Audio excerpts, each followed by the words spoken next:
Hi there, Jace here, and I'm getting into a done session right now. This is done session number 13 for a track that was formerly called For Pete's Sake. I've updated the name to be still temporarily being called The Leaper, and I'm going to jump right in here, not waste any time. So, first thing I'm going to do is do a quick select all and hit the zoom button to zoom all the tracks to fit the screen. And I'm going to do a direct listening session. This is a term you'll hear me use very often. Direct listening is a type of listening, and it is the listening that I do when I'm really doing my best to be aware of where my thoughts are and gently keep redirecting them to focus back on the music if they start to wander. Sometimes it's funny what music can do. It can take us on trips and everything and on escapes. It can make us think of people we haven't thought of for years or situations and things. That's part of the beauty of music. And it's always a valuable thing. But when I'm in the studio and I'm making something called decisions, my mental state can affect the decisions I'm making. So if I'm able to realize that, I'm more apt not to waste time or change tracks or do things that could be frustrating my process, my practice of making music and finishing tracks. Okay. I put this up on the screen so that anybody who's following along with this track when I'm doing this and has been following all of these can fast forward if they need to. But if you want to have any hope of knowing what's going on here, you might want to stay with me here.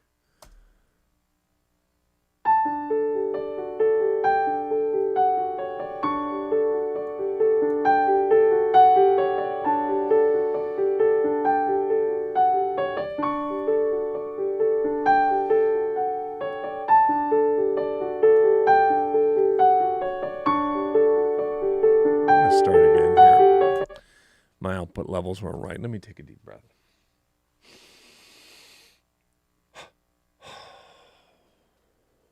Okay.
Okay, so that was just tracked in the last session, and it's, sounds like it was anyways, and that's why I'm having a little bit of a clip here. I have a really patented technique of keeping levels under control, and this is something you're going to see happen very rarely in the studio, and it's going to be, generally speaking, right after a quick tracking was done, and I haven't had time to.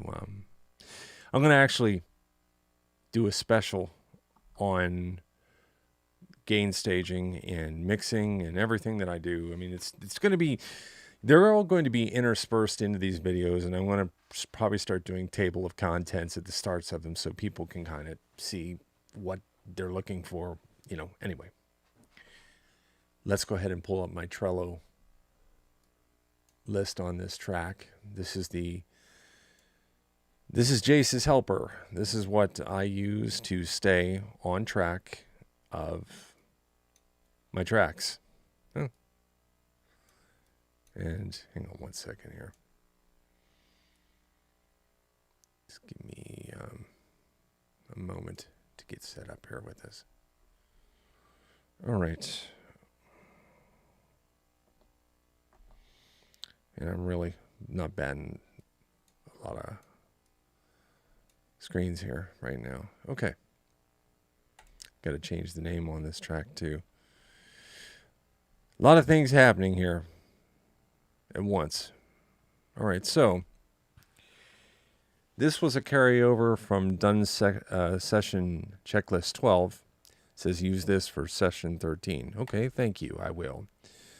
So for the opening, let's mix the piano using the piano-centric plugin and try to use a little more room mic on piano or reverb that is either big or shiny or both.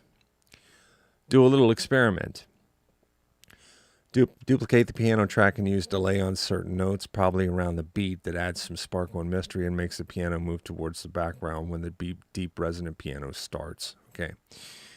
So basically, in another way of putting it, I'm looking at 3D space. When I have the itching sensation that something is asking to be done with a track, I have, with the help of an incredible coach that I've been working with, and this guy's fantastic. If you admire the way I'm going about running my sessions, I have him to thank for that. This is his baby. This way of creating a production system that enables this tracks to be finished. So when I say I'm looking at the 3D space, and I talk about wanting to make an improvement to an area, I don't throw anything at the wall and see what will stick. If I can't come up with some specific thing that I think that I can do, then I could be clutching at changes just for the sake of changing something. It's hard to know what's going on in here sometimes, and being in touch with yourself and asking yourself questions sometimes, like, okay, why am I doing this? Why am I shifting, the focus of a track, or why am I doing certain things that could lead you down a rabbit hole of doing shit just for the sake of doing it? Working harder does not mean that you're working better. Working hard means that you're working hard. I'd prefer to work creatively, smartly, and with a very strong purpose in mind. And you'd be surprised. Thinking that way allows for both time for both discovery and design. It allows design the door to design to be opened, and it also enables discovery, the kind of things, the magic that happens in the music just to happen. Those moments that you can't recreate it, just, oh, look, this happened, that happened, those kinds of things. Okay. Bar 26, listen to the high piano for delay opportunity. Okay, now that I don't even remember, so that automatically is going to be a question mark. So I'm going to go ahead and just flip this over to checklist 13, session 13, actually. And I'm going to rearrange these in the order I think that is going to be the most important for the day to have the biggest effect on my overall track. What it can do to, what it can do to enhance the track. So, and I think, truthfully, that is this one. And then this one, I got these in the right order. And then we'll look at these other ones towards the end of the session. All right. Let me see what's happening inside of here, and you can come with me. Give me a second. Hang on, guys. Boy, I sure hope I get better at this. So, just FYI, I'm doing this all live. If you're watching this, this was recorded live. I have so much to do. So I'm thinking if I can just do these videos and maybe think about editing somewhere else down the road. That's how I need to do this right now, guys. And I'm sorry if this isn't to the taste of anybody out there who likes, tell me this, tell me now. You're really inside of the creative process here with me while it's happening, while I'm thinking, while I'm doing. This isn't scripted. In other words, no shit. This is you, me, now, and that's it. All right.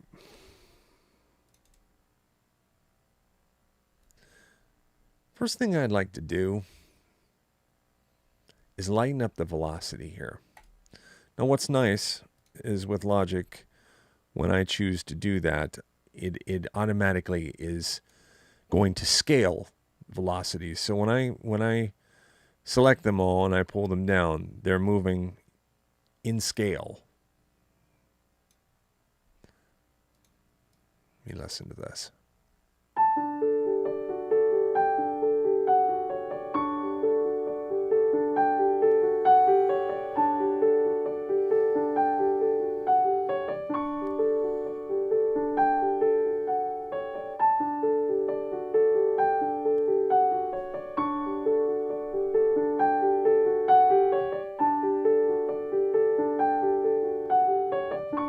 Okay, and I'm going to grab these four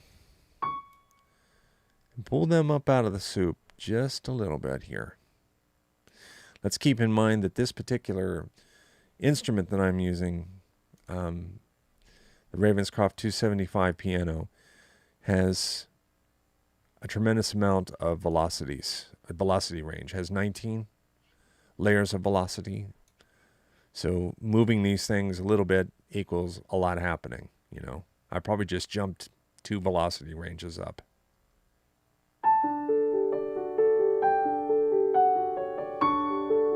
There we go.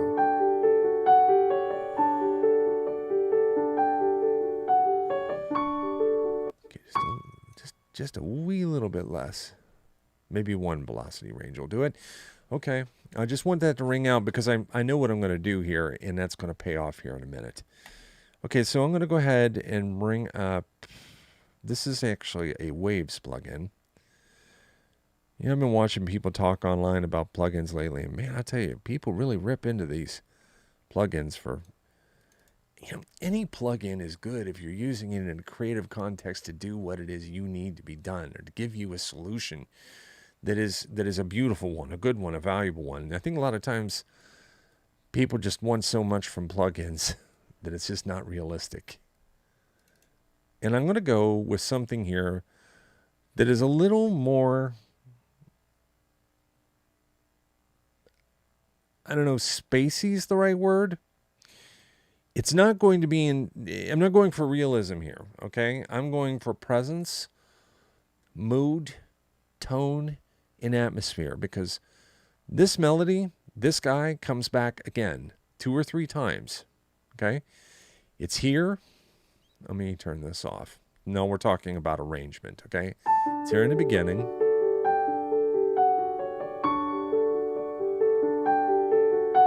And it repeats again in counterpart over the piano theme.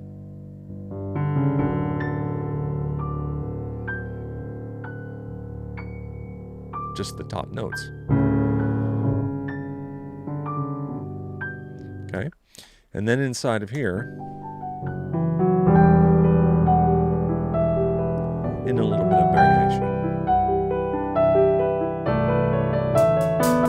And then out here towards the grand finale, when a piece comes back in and really gives us the payoff. This is where the payoff in this track happens, by the way. Not there. Sorry. A little further down the road.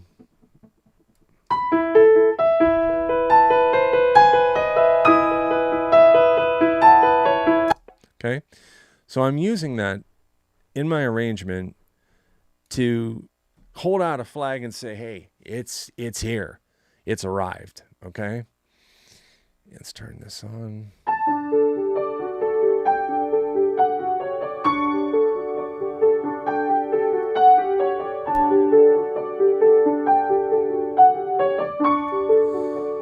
Okay, now, feeding plugins the right level of volume is very important, and this is one of the plugins, which seems to be a trend that plugins are doing now, of letting you know how your input is doing.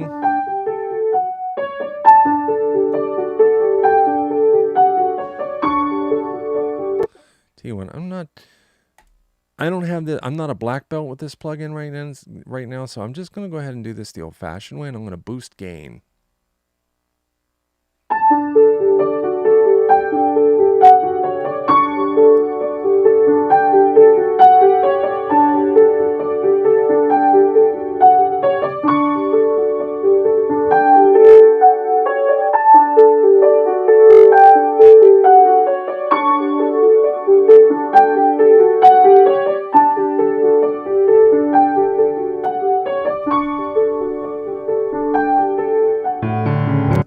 Okay, and I'm going to do a couple of little tastings here.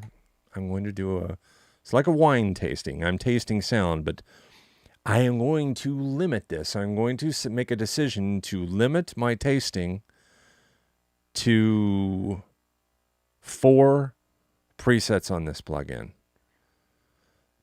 because I'm not entirely sure exactly of this plugin's capabilities. So, okay, that... Oh boy, Logic's changed so many of its. It's preset 8. Right, let's go on with this next one.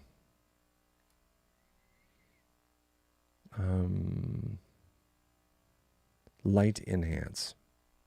I like the sound of that.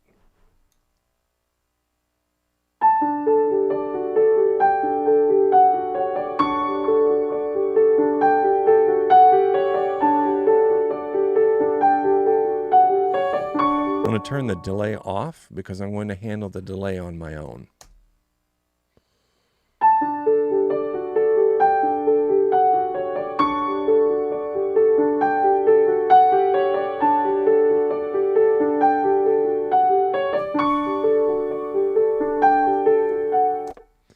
Okay. That is preset 11.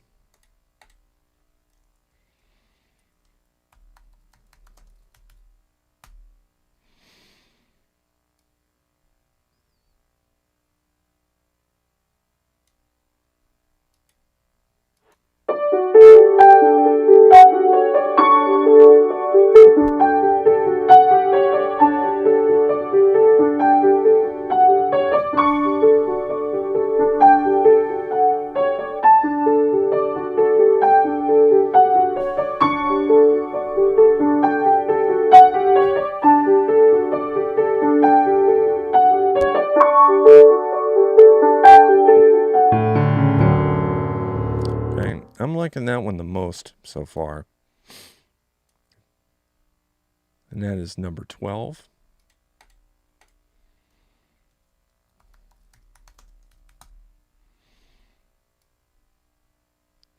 Glassy, thin, and wide is kind of what I'm looking for. But I want to be able to control that width a little bit. So remember, the whole reason I'm in here and doing this right now, okay, is I'm looking at 3D space. All right. I'm looking at 3D space as a means to create a sense of urgency here at the start of this thing. You know, getting your ear and pulling on you right from the first time you hear this catchy little minimalist, repetitious line. So we divided the piano line into two, the lower guys and the upper guys. When played together, they're working together. But now I have the option of soloing this off.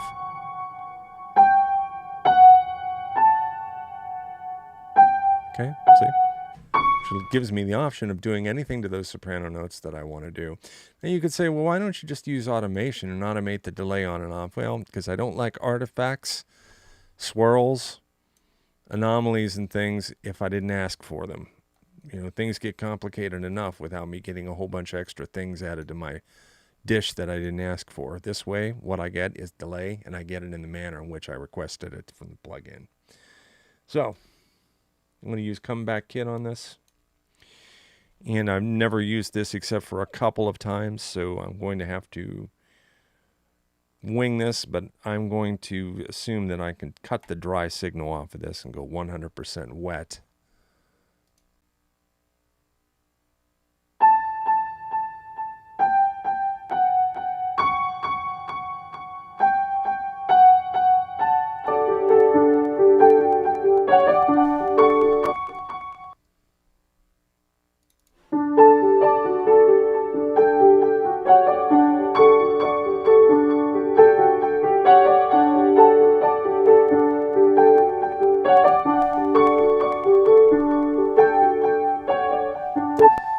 At this point, I'm going to stop the broadcast because now I'm having lag delay here, and restart this computer again and continue this broadcast.